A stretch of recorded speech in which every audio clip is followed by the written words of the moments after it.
Mi hermana me robó el marido y después me robó hasta el nombre. Me declararon muerta en vida. El giro final lo cambia todo. Tengo 82 años. Y si estoy escribiendo esto hoy, sentada en la silla de mimbre que me regaló mi hija menor hace una década, es porque necesito que alguien más sepa lo que viví. Esta historia no contiene los nombres reales, contiene ubicaciones distintas a las reales. Solo deseo ser escuchada. Tenía 20 años cuando me casé con Rodrigo. Era un hombre apuesto, de esos que te miran fijo y te hacen creer que eres la única mujer en el mundo. Era trabajador, decía cosas bonitas. Y yo, que venía de una familia pobre del municipio de Fresnillo, creí que había encontrado mi lugar en la vida. Nos casamos en la iglesia del pueblo, con un vestido prestado y una fiesta pequeña que organizó mi mamá, con lo que tenía. Fue una boda sencilla pero llena de esperanza. Esperanza, como mi nombre. Mi hermana menor se llamaba Dolores en Lola, le decíamos. Tenía 18 años.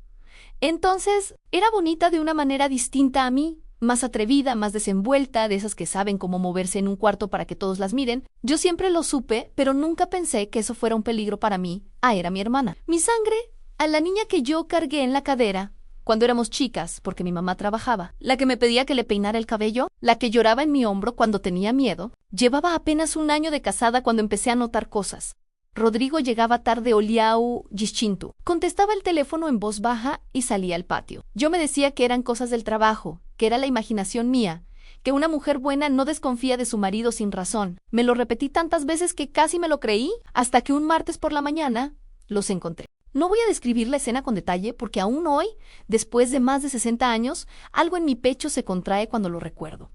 Solo diré que estaban en mi casa, en mi cama, y que cuando Lola me vio en la puerta, no se avergonzó. Me miró fijo, con esos ojos color miel que ella tenía, y no dijo nada. Rodrigo sí habló, dijo muchas cosas aunque ya no me amaba, que era complicado que lo perdonara. Palabras que no significaron nada porque la traición ya estaba hecha, ya estaba grabada en mi carne como una quemadura. Los dos se fueron esa misma semana, desaparecieron de mi vida como si nunca hubieran existido. No hubo carta, no hubo llamadán, no hubo nada. Mi hermana Lola, la niña que yo cargué en brazos, se esfumó junto con mi marido sin mirar atrás. Y yo me quedé sola con 20 años, sin dinero, sin marido, sin hermana, y con una humillación tan grande que tardé meses en poder salir a la calle sin sentir que todos me miraban con pena. Lo que más me dolió, más que la infidelidad misma, fue el silencio absoluto de Lola. Nunca me buscó para pedir perdón, nunca mandó un recado, nunca nada. Para ella, yo sencillamente dejé de existir. Y esa indiferencia, es el tipo de herida que no cierra fácil. Y aunque me rompieron, no me quedé rota. Me fui a vivir con mi mamá un tiempo, trabajé en lo que pude, costura, limpieza, lo que hubiera. Pasaron 3 años difíciles, silenciosos, de reconstruirme sola. Y entonces, casi sin buscarlo, conocí a don Filemón, un hombre viudo, tranquilo, con 2 hijos grandes ya independientes y un corazón enorme. No era el tipo de amor de los 20 años, de ese que te quema y te ciega. Era otra cosa, era compañía, respeto, ternura. Era un hombre que llegaba a casa y preguntaba cómo estaba yo, no solo que había de cenar. Con Filemón tuve 3 hijos en Consuelo, Mauricio y la más chica, Beatriz, que es quien más me ha acompañado en estos años de vejez. Vivimos modestamente, pero con dignidad. Tuvimos nuestra casa pequeña, nuestras costumbres, nuestros domingos en familia. Filemón murió hace 16 años y su ausencia todavía duele, pero me dejó buenos hijos y la certeza de que sí fui amada como merecía. De Rodrigo y Lola nunca supe nada. Ningún rumor, ningún mensaje, ningún familiar que los mencionara. Era como si se los hubiera tragado la tierra. Yo, con el tiempo, aprendí a no buscarlos ni con el pensamiento. Los puse en una caja imaginaria, la cerré con llave y seguí viviendo. No les guardé rencor consciente. Más bien, los fui borrando. Lentamente, como se borra con agua una mancha vieja de tinta. No desaparecen del todo, pero ya no manchan todo lo demás. Así pasaron décadas. Décadas enteras de vida normal, de hijos creciendo, de nietos naciendo, de navidades y bautizos y velorios. Una vida común, pequeña, honesta, la vida que yo elegí después del desastre. Hasta que todo eso se derrumbó. Actualización, cuando Lola murió, yo ni me enteré inmediato. La noticia llegó de manera extraña, a través de una prima lejana que vive en Guadalajara y que a veces me manda mensajes por el celular que me regaló Beatriz. Me dijo que había fallecido tu hermana Dolores y que la habían enterrado ya. Que fue rápido, que fue un problema del corazón. Sentí algo raro cuando lo leí, no exactamente tristeza, ¿Cómo llorar por alguien que desapareció de tu vida 60 años atrás? Pero sí una especie de peso vago, de capítulo que se cierra, de cosa que ya no tiene remedio. Me persigné a Le, pedí a Dios por su alma y seguí con mi día. Lo que yo no sabía en ese momento, lo que no podía ni imaginar, era que la muerte de Lola iba a ser el inicio del peor periodo de mi vida adulta. Pasaron aproximadamente 2 meses desde la noticia de su muerte. Yo seguía en mi rutina. La pensión que recibo, mis visitas al médico del IMSS, mis tardes en la banqueta platicando con la vecina Remedios, hasta que un día fui al banco a cobrar mi mensualidad y la cajera me miró con una expresión rara y me dijo que había un problema con mi cuenta, que mi identificación no coincidía con los registros, que tenía que hablar con el gerente. Me senté frente al gerente, un muchacho joven con corbata azul que me miraba con una mezcla de confusión y pena menos, y él me explicó, despacio, como si yo no fuera a entender que según los registros del sistema, yo había fallecido. Me quedé helada. No es una expresión. Literalmente sentí el frío subirme por los brazos por el ecuelo hasta la cabeza. Le dije que era imposible, que yo estaba ahí, sentada frente a él, bien viva, que tocara mi mano si quería comprobarlo. El muchacho se puso nervioso y me dijo que eso era lo que marcaba el sistema AN, que Esperanza Villanueva Reyes. Con mi fecha de nacimiento, con mi CURP, había fallecido recientemente. Salí del banco con las piernas temblando. Llamé a Beatriz desde la banqueta, con el teléfono apretado entre las manos, y le expliqué lo que me habían dicho. Mi hija al principio no entendió, pensó que era un error administrativo simple. Fuimos juntas a la delegación, al IMSS, al registro civil, y en cada ventanilla, en cada escritorio, la misma respuesta según sus registros. Esperanza Villanueva Reyes estaba muerta. Y entonces empezamos a atar cabos. El certificado de defunción que habían expedido tenía mi nombre completo, mi fecha de nacimiento, mi CURPAN, todo era mío, menos la persona que había muerto, que era Lola, a mi hermana Dolores, que durante 60 años vivió bajo mi identidad. Había fallecido usando mi nombre. Y cuando murió, el sistema me mató a mí junto con ella. Fue Beatriz quien lo dijo primero, en voz alta, sentadas en el carro, afuera del registro civil. Mamá, la tía Lola vivió con tu nombre toda su vida. Lo dijo tan tranquilo, tan directo, y aún así las palabras me cayeron como un golpe en el estómago, porque de repente todo empezó a tener sentido de una manera horrible. Por eso nadie supo nada de ellos. Por eso nunca hubo rastro. Lola había tomado mi identidad, con nombre y todo, y había construido su vida sobre ella. Había sido yo, en papel, durante más de 6 décadas. Eso significaba que todo lo que ella tenía, propiedades, cuentas, documentos, estaba a nombre de Esperanza Villanueva Reyes, a mi nombre. Las consecuencias inmediatas fueron devastadoras. Me cancelaron la INEMI, dieron de baja de mis servicios médicos, los apoyos del gobierno que recibo como adulta mayor, ese dinero que, aunque no es mucho, me ayuda a comprar mis medicamentos, a pagar el gas, a vivir con algo de dignidad. Desaparecieron de un día para otro. De repente, para el Estado mexicano, yo no existía, era un fantasma. Una mujer de 82 años, sin nombre legal, sin identidad, sin nada. Recuerdo una noche en que me senté en la oscuridad de mi cuarto, no prendí la luz, no sé por qué, y me puse a pensar en todo lo que Lola me había robado. No solo el marido, que eso ya estaba superado desde hace décadas. Me había robado mi nombre, mi identidad, y ahora, desde la tumba, me había dejado sin nada, sin papeles, sin servicios, sin la posibilidad de demostrar que yo soy yo. Lloré esa noche. Lloré de una manera que hacía muchos años no lo lloré, a menos seón el cuerpo entero, con la garganta apretada, con ese llanto feo y profundo que sale de adentro. No lloraba por Lola, lloraba por mí, por lo injusto, por tener 82 años y tener que pelear una batalla que no debería existir. Consuelo, mi hija mayor, me llamó al día siguiente. Mauricio, también. Todos mis hijos se reunieron en mi casa ese fin de semana y tomamos la decisión juntos. Ahí vamos a pelear esto. No sabíamos cómo, no sabíamos cuánto costaría, pero lo íbamos a pelear. Beatriz fue quien tomó la batuta. Ella tiene 48 años. Es secretaria en una empresa constructora y tiene una cabeza muy fría para los trámites. Su esposo, Germán, es contador. Entre los dos empezaron a buscar abogados, a recopilar documentos, a entender qué proceso había que seguir para demostrar que yo estaba viva y que la mujer que había fallecido no era yo.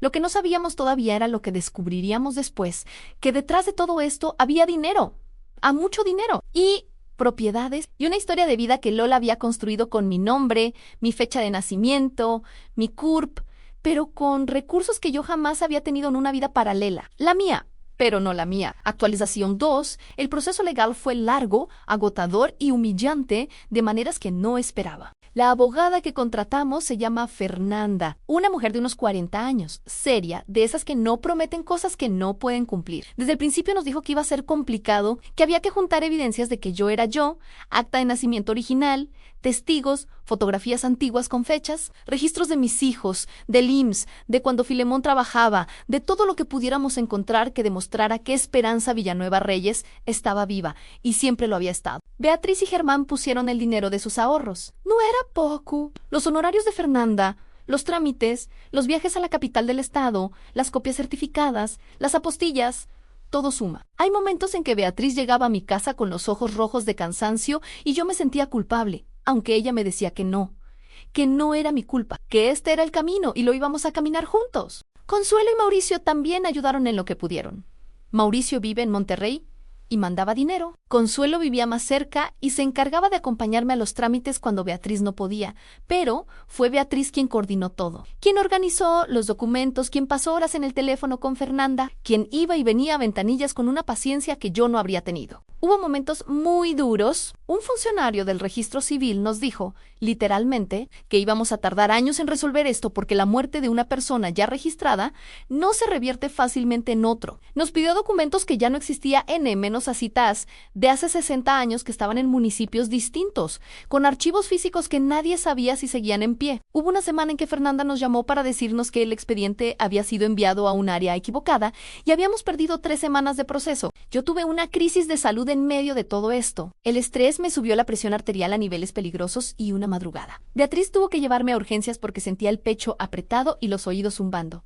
Pasé 2 días en observación. El médico me dijo que tenía que descansar, que el estrés a mi edad era muy peligroso. Yo le quería decir que sí, que lo sabía, pero que el sistema me había declarado muerta y que eso no era exactamente fácil de tomarlo con calma. Y fue durante esa estancia en el hospital cuando Fernanda encontró el hilo que lo cambió todo. Revisando documentos públicos relacionados con el nombre de mi hermana, es decir, mi nombre, apareció algo que ninguno de nosotros esperaba. Lola había acumulado propiedades varias en una casa en una colonia residencial de Zacatecas, un terreno en las afueras de la ciudad, un departamento en Guadalajara que aparecía en comodato a nombre de sus hijos, también había cuentas bancarias con saldos considerables, y un negocio registrado, una papelería que llevaba años operando. Todo en todo estaba a nombre de Esperanza Villanueva Reyes en mi nombre. Cuando Beatriz me lo contó en el hospital, con el suero todavía puesto en el brazo, me quedé callada un buen rato. No supe si reír o llorar o gritar. Era una cosa tan enorme, tan absurda, tan cinematográfica que me costaba entender que era real y que me estaba pasando a mí,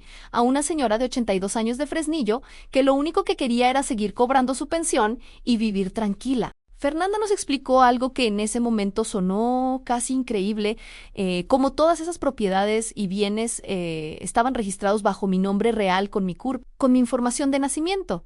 Y dado que Lola había muerto siendo yo, es decir, habiendo usurpado mi identidad ante el Estado, se abría la posibilidad de un argumento legal muy específico. Si lográbamos demostrar que yo era la verdadera Esperanza Villanueva Reyes y que la persona fallecida había operado fraudulentamente bajo mi identidad, entonces todos los bienes registrados a ese nombre me pertenecían a mí Añey, a la Esperanza original, a la que fue traicionada y abandonada 60 años atrás. Tomó varios meses de audiencias, de declaraciones, de pruebas periciales, de un juicio en el que Fernanda fue demoledoramente meticulosa. Los hijos de Lola y Rodrigo, sí, los hijos que ella tuvo con mi exesposo, aparecieron en el proceso oponiéndose. Eran 3 a una mujer de unos 55 años y 2 hombres de edades similares. Ellos argumentaron que su madre era la legítima propietaria de esos bienes y que el nombre era una coincidencia o un error administrativo viejo. Pero Fernanda tenía las evidencias, tenía el acta de nacimiento original de Lola, donde su nombre era Dolores, no Esperanza. Tenía testigos, personas ancianas del pueblo que nos recordaban a las 2 de chicas. Tenía registros del IMSS de cuando Filemón vivía, donde yo aparezco como esposa con mi nombre y mis datos. Tenía fotografías con fechas tenía todo. Y tenía algo más poderoso que cualquier documento a la verdad. El juez falló a mi favor. Lo digo así directo porque Cuando Fernanda me lo dijo por teléfono, yo solo pude susurrar gracias a Dios y colgar, y luego lloré sola en mi cocina durante 15 minutos antes de poder llamar a Beatriz. El fallo fue contundente. El juez determinó que había evidencia suficiente de usurpación de identidad, que la señora fallecida no era Esperanza Villanueva Reyes, sino Dolores Villanueva Reyes, y que todos los bienes registrados bajo el nombre de Esperanza Villanueva Reyes, mi nombre, mi CURP, mis datos, correspondían legalmente a mí, la verdadera titular de esa identidad. En términos prácticos, en la casa residencial, el terreno, el departamento en Guadalajara y los saldos bancarios pasaron a ser míos. No lo asimilé de inmediato. Tardé días en entender la magnitud de lo que había pasado. Yo, que llegué a ese juicio siendo una señora pobre que no podía pagar sus medicamentos porque el sistema la había declarado muerta. Salí siendo propietaria de bienes que nunca habría soñado tener. Todo gracias a la ironía más cruel y justa del universo. Lola me robó el nombre.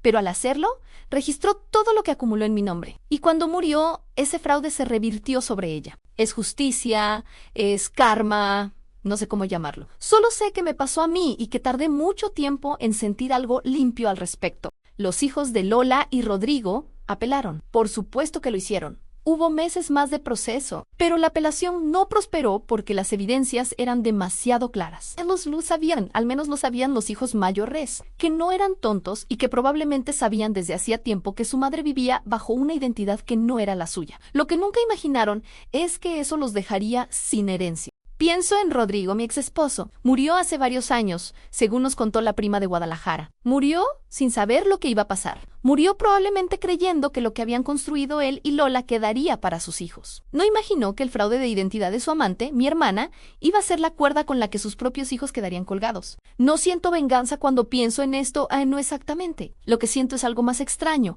una especie de asombro ante lo perfectamente irónico de la situación. Ellos me traicionaron, construyeron su vida sobre mi nombre, y ese nombre, al final, fue el instrumento de su propio hundimiento. No porque yo lo planeara, no porque yo hiciera nada, sino porque el fraude que cometieron tenía una grieta estructural que solo se reveló cuando Lola murió. El efecto dominó fue exactamente así. Una ficha cayó sola, y las demás cayeron solas también. Hoy vivo en la casa que era de Lola A., la casa residencial de Zacatecas. Es más grande de lo que yo necesito. Tengo 82 años y no necesito 4 recámaras.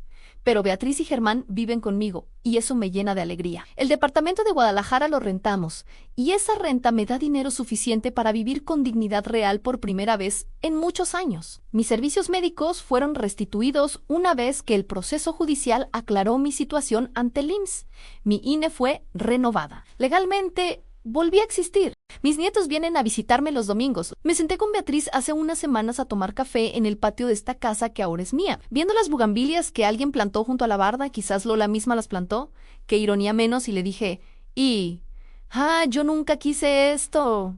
Nunca quise pelear. Nunca quise ser propietaria de nada. Solo quería vivir tranquila y Beatriz me tomó la mano y me dijo, pues la vida te dio más. Mamá, acéptalo. Pienso en los hijos de Lola y Rodrigo. Crecieron, aparentemente, en cierta comodidad, con una casa, con un negocio, con propiedades que su madre fue acumulando. Nunca supieron, o nunca quisieron saber, que todo eso estaba edificado sobre un crimen silencioso. Y la venganza no llegó a través de mí, no llegó de ninguna persona. Llegó de la burocracia, del sistema, de un certificado de defunción que detonó una cadena que nadie previó. Llegó de la muerte misma de Lola. Eso es lo que me parece más perturbador y más fascinante a la vez, al que la justicia, cuando llegó, no tuvo cara. No teve nombre. No fue el resultado de mi ira, ni de mis planes, ni de mis deseos. Fue simplemente la lógica del fraude colapsando sobre sí misma. Lola sufrió, Rodrigo sufrió, tuvieron una buena vida, una vida feliz, una vida que valió la traición.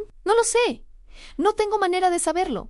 Y honestamente, ya no me importa. Lo que sé es lo que viví yo en 60 años de vida digna de amor real con Filemón, de hijos buenos, de nietos que me abrazan, y al final, en mis últimos años, una casa con bugambilias y una renta que me da para los medicamentos y algo más. No es lo que planeé, no es lo que elegí, pero es lo que es. Y en este momento, sentada en el patio viendo el cielo de Zacatecas, que siempre ha sido tan azul y tan alto, con el café caliente entre las manos y el ruido de Beatriz moviéndose adentro de la casa, puedo decir algo que no he podido decir en muchos años.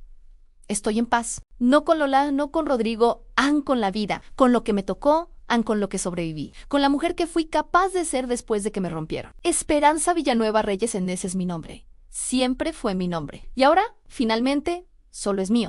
Si llegaste hasta aquí, es porque esta historia te tocó el alma menos, y a mí también me costó mucho contarla. Si quieres seguir escuchando historias reales, emotivados e impactantes como esta, suscríbete al canal y activa la campanita para que no te pierdas nada. Y si esta historia te movió algo por dentro, regalarme un like, eso me ayuda muchísimo a que más personas puedan escucharla. Nos leemos en los comentarios. ¿Tú qué hubieras hecho en mi lugar?